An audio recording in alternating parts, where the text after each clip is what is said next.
श्री शिवाय नमस्तुभ्यम। हर हर महादेव। गुरु पूर्णिमा महोत्सव के अवसर पर गुरु पूर्णिमा शिव महाप्राण कथा शुरू हो गई है। ये शिव महाप्राण कथा सीहोर कुपेश्वर धाम में 5 जुलाई से 9 जुलाई तक दोपहर में 1 बजे से 4 बजे तक पंडाल में और टीवी और मोबाइल के माध्यम से लाइव देखी जा सकती है। 7 जुलाई तीसरे दिन की शिव महाप्राण कथा पूर्ण हो गई है और कल 8 जुलाई भौम प्रदोष की विशेष तिथि है। और इसी शिव महाप्राण कथा में गुरुजी ने एक विशेष उपाय की जानकारी दी थी, जो कि बिल्कुल नया उपाय है। इसे प्रदोष के दिन करना होता है। कौन सा उपाय है, कैसे करना है और किस लिए करना होता है, इसकी पूरी जानकारी आपको इसी वीडियो के माध्यम से प्राप्त होने वाली है। यदि किसी कारणवश आपने आज कथा नहीं सुन पाए हैं तो पूरी कथा का रसद आपको इस छोटे से वीडियो से प्राप्त होने वाला है। तो बढ़ते हैं आज की कथा की पहली जानकारी की ओर। एक स्त्री के लिए, एक नारी के लिए सबसे बड़ा गुरु उसका पति होता है, क्योंकि वो समय समय पर अच्छी शिक्षाएं भी देता है और उसकी रक्षा भी करेगा, उसे सही रास्ता भी वो दिखाएगा। पर अगर वो शराब पीता है, व्यसन में डूबा होता है, तो वो गुरु नहीं, सिर्फ पति होता है। बढ़ते हैं आज की कथा की दूसरी जानकारी की ओर।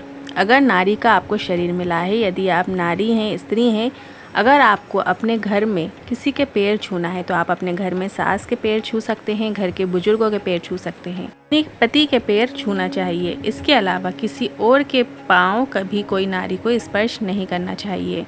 जैसे घर में जेठ भी होते हैं, नंदोई भी होते हैं, गुरु होते हैं, इनके पाँव छूना है तो दूर से पाँव का स्पर्श कीजिए। मतलब के सामने जमीन को आप नमन कर सकते हैं पर उनके पैर को स्पर्श नहीं करना है। इस तरीके से आपको चरण छूना चाहिए। बढ़ते हैं अगली तीसरी जानकारी की ओर। घर में अगर कोई बुजुर्ग है जो बीमार है या घर में कोई बीमार है जिसको मदद की ज़रूरत है, तो एक निवेदन है, भोलेनाथ के मंदिर में जल मत चढ़ाना, पर घर के माता पिता बुजुर्ग की मदद ज़रूर करना। बढ़ते हैं आज की कथा की चौथी जानकारी की ओर। अगर किसी को स्पर्श करना ही है तो भोलेनाथ के मंदिर में जाकर 1 लोटा जल चढ़ाकर शिवलिंग को स्पर्श कीजिए, जलाधारी को स्पर्श कीजिए।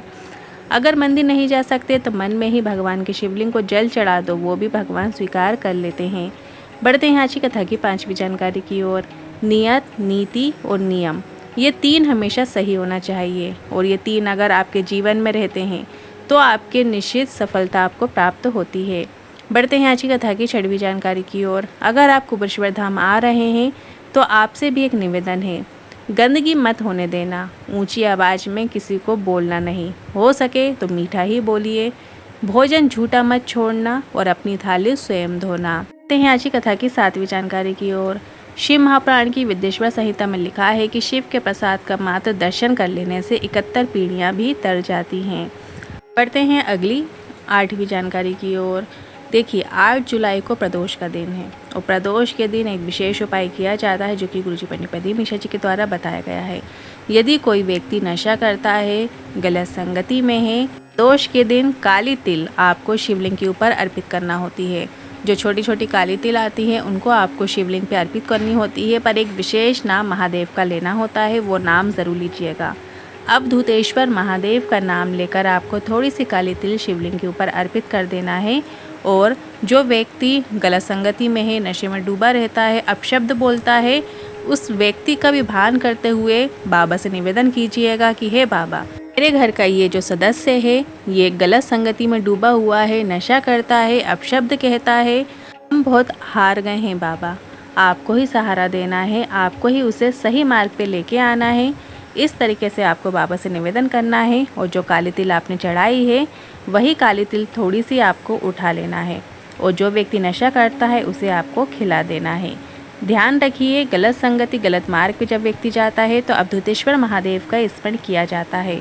अवधूतेश्वर महादेव।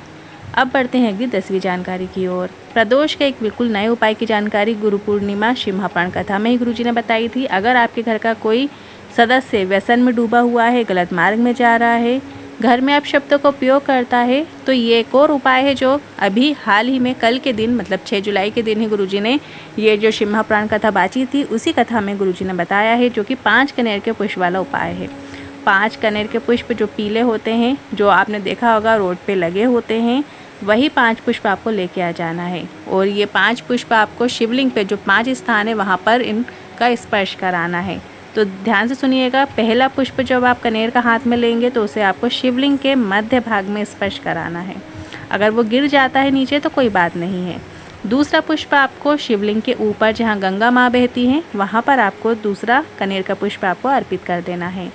इसके बाद तीसरा पुष्प आपको शिवलिंग की सामने जो जलाधारी होती है वहाँ पे अर्पित कर देना है। फिर जो चौथा पुष्प है, शिवलिंग का जल जहाँ से नीचे की ओर गिरता है, जहाँ हम स्पर्श करते हैं, वहाँ पर आपको स्पर्श करा देना है। वहाँ से भी वो नीचे गिर सकता है तो कोई दिक्कत नहीं है, आपको वहाँ पे स्पर्श करा देना है। हमने देखिए फ़ोटो में आपको बिंदु के माध्यम से समझाने की कोशिश की है कि आपको इस पॉइंट पे स्पर्श कराना है।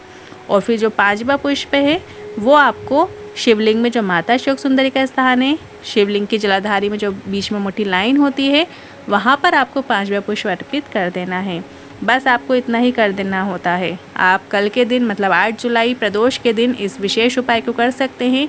जो भी व्यक्ति गलत मार्ग पे, गलत संगति में अपशब्द बोलता है, इसके लिए ये उपाय किया जाता है, करके ज़रूर देखिएगा। साथ ही प्रदोष के दिन किया जाने वाला एक और विशेष उपाय है, यदि आप प्रदोष के दिन मंदिर नहीं जा सकते हैं तो कम से कम घर में ही आपको अपने घर की जो चौखट होती है, देहरी होती है, वहाँ पे आपको एक दिया ज़रूर लगाना है। शाम के समय, प्रदोष काल के समय, जिन लोगों को नहीं पता है प्रदोष काल क्या होता है, शाम के समय जब सूरज ढल रहा होता है उसके 45 मिनट पहले का समय और 45 मिनट बाद तक का समय प्रदोष काल कहलाता है। तो इस बीच में आपको दीपक हो सके तो अगर आप शिवालय जा सकते हैं शाम के समय, तो शिवालय में शिव मंदिर में एक दिया आपको ज़रूर लगाना चाहिए, ज़रूर प्रज्वलित करना चाहिए। जब आप दिया शिवालय में शिवलिंग के सामने प्रज्वलित करेंगे तो वहाँ पे आपको गोल बाती का दिया लगाना है। एक दिया आपको बेलपत्र के वृक्ष के नीचे लगाना होता है। बेलपत्र के वृक्ष के नीचे आपको लंबी बाती का घी का दिया लगाना होता है। जब आप बेलपत्र के वृक्ष के नीचे दिया प्रज्वलित करें तो 1 मिनट कम से कम श्री शिवाय नमस्तुभ्यं मंत्र का स्मरण जरूर कीजिएगा। और वहाँ की जो रज होती है, मिट्टी होती है, उसका स्मरण कीजिएगा, मतलब उसको अपने माथे से ज़रूर लगाइएगा। और इसके बाद अंतिम दिया आपको अपने घर की देहरी पे लगाना है, चौखट पे लगाना है। यदि आप शिवालय नहीं जा पाएंगे तो सिर्फ एक दिया आप अपने घर की चौखट पे, मेन गेट पे राइट हैंड साइड में भी लगा सकते हैं।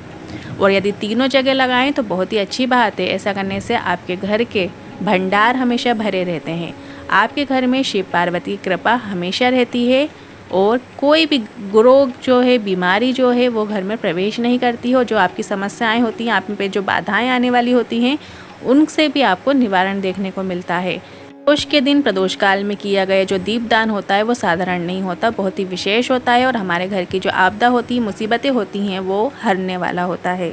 अब बढ़ते हैं अगली जानकारी की ओर।